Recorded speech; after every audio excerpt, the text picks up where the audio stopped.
Morning glory and evening grace, America. I'm Hugh Hewitt. As we speak, the United States men's team is taking the field in Seattle against the Socceroos from Australia. We'll keep you posted on the World Cup as we go forward with our first regular guest on a Friday, John Ellis, founder, editor-in-chief of News Items. News Items is my daily first thing I read in the morning, and I think you ought to as well. But at the end of the week, John sends me 2 or 3 or 4 stories that we may not have focused on in the course of the week. The first one of which is particularly interesting to those of you listening in California right now. You're all going to die. The University of Bern has modeled 1,000 years of earthquake history along the San Andreas and San Jacinto faults in Southern California. John, Good Friday to you. What did they come up with? Well, the result is that the stresses in the crust are higher today than at any time in the last millennium. And a critical fault junction near Los Angeles could decide how big the next major earthquake will be. If we have the Hewitt and Ellis Insurance Company, and we're thinking about maybe we'll go into Southern California and underwrite home policies, the answer would be no, we're not going to do that. No. So on top I of went through 2 major quakes in my 30 years out there, the Northridge and the Big Bear quakes. And I don't want to do it again. And I certainly don't want to be going to Las Vegas when the Cajon Pass goes. And so where do you put this in terms of degree of likelihood, John? Because we've been getting earthquake predictions for as long as I've been in California, since 1978 on and off. And I'm not there except in the winter every other year, so I don't really worry about it anymore. But they're not fun, and if it ever gets up to the big one, that'll be a nightmare. Yeah, I mean, it's not, this is not sort of, oh my God, the next big one is on the way. This is a serious group of international researchers who have looked at the data for the last 1,000 years and have come to the conclusion that the stresses at this point are as bad as they ever have been in those 1,000 years. It doesn't mean the big one is coming tomorrow, but it's certainly one that you would think people pay attention to. Interesting to me, I put it in News Items, I think, on Wednesday, and I saw one report on it in the 9 U.S. newspapers that I survey every morning. That was in the Washington Post the next day.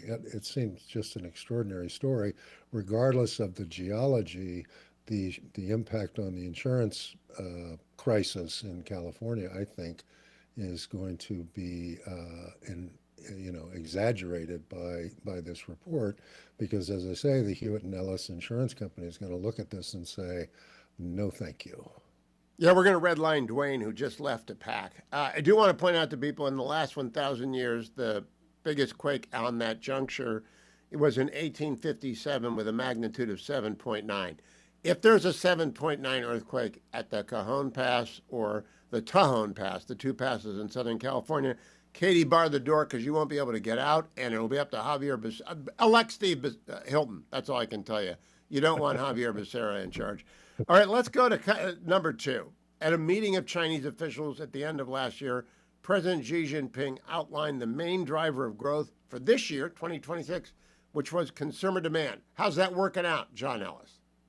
It hasn't gone the way he had hoped. The consumer activity, if you will, is down substantially, and certainly substantially from where he'd hoped it would be. And more important, it seems to me, is that investment activity in companies in China and in wealth, what are called wealth products in China, and particularly in real estate, is down 4.1% over these 5 months when compared to the first 5 months of 2025. That's an astonishing statistic, because Chinese statistics are, shall we say, optimistic in general. So I think we can say that the actual numbers are probably worse than what was reported in this report. And, the bargain has always been in China that the government gets to govern, and if it continues to deliver a growing economy. So we deliver a growing economy, and you don't challenge our leadership. One of the reasons I think that Xi is busy purging everyone he can see and the purges continued this week with people being accused of witchcraft, um, is that he's nervous at the top of this thing because the his side of the bargain will produce a growing economy is not being delivered. When property values start to fall in America, it is usually an 18-month process, and you don't try and catch a falling knife. It's been going on longer there, and so no wonder people are stressed out. You also noted retail sales in China turned negative last month for the first time since 2022. So Right. they're in, I don't know if they call it a recession, they're in a period of unease among their population, deep trepidation about the future. I think they're saving a lot. Is that how you conclude? They're saving They're everything? saving, but they're also investing in gold and putting it under their beds, right? I mean, they're not Ah, the way to invest. If you made some money in China, there were two ways to make, to invest. One was real estate, and the other was what are called wealth management products. And those boomed when the real estate sector was booming, and the real estate sector was 25% essentially of the Chinese economy.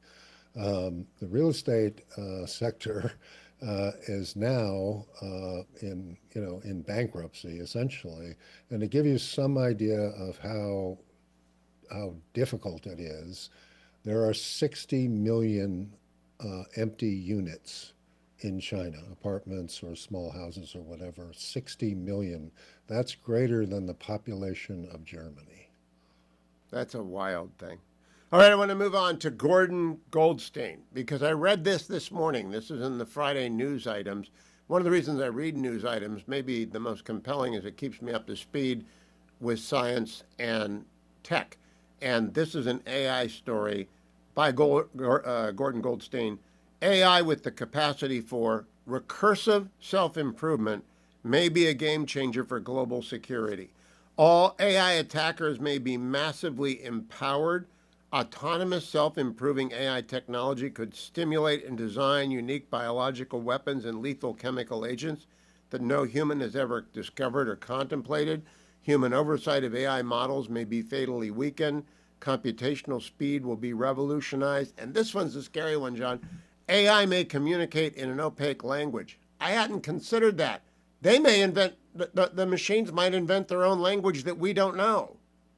Well, that Jeffrey Hinton, who was said to be the godfather of large language models, worked, his company, his piece of paper, essentially, his intellectual property was bought by Google. He worked at Google for a number of years developing their artificial intelligence. He resigned a couple of years ago because he was so uh, frightened by the what he had birthed, essentially. And what he talks about over and over again, if you go to YouTube, and look at some of the videos, what he talks about again and again and again is that AI will have its own language and that humans won't be able to understand it. And that basically at that point, who knows? But from his point of view, if we don't get control of this thing now, the computers will be talking to each other and we won't be knowing what they say. John, heard Matt Continetti yesterday reference the Infinity Machine, Dennis Hassabis, DeepMind, and the quest for something or other. I can't remember what it was. But have you heard of the Infinity Machine or Dennis Hassabis? Yeah, he's the founder and chief executive of DeepMind, which Google Yeah. bought, I think, 10 years ago. I did a podcast with Sebastian Mallaby, who wrote the book, The Infinity Machine, and it's one of the best podcasts I've ever done. Sebastian's book is a must-read. If you want to know about AI, there are a number of books to read. One of them is Sebastian Mallaby's book about Dennis Hassabis.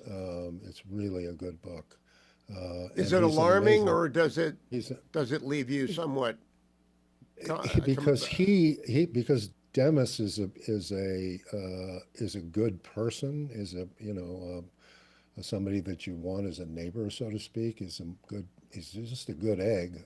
You feel much better that someone like him is running the show, or is at least running the show at Google. And the work that he's doing in the development of pharmaceuticals and all sorts of other stuff is extraordinary and beneficial to mankind. But he is the first to say that if we don't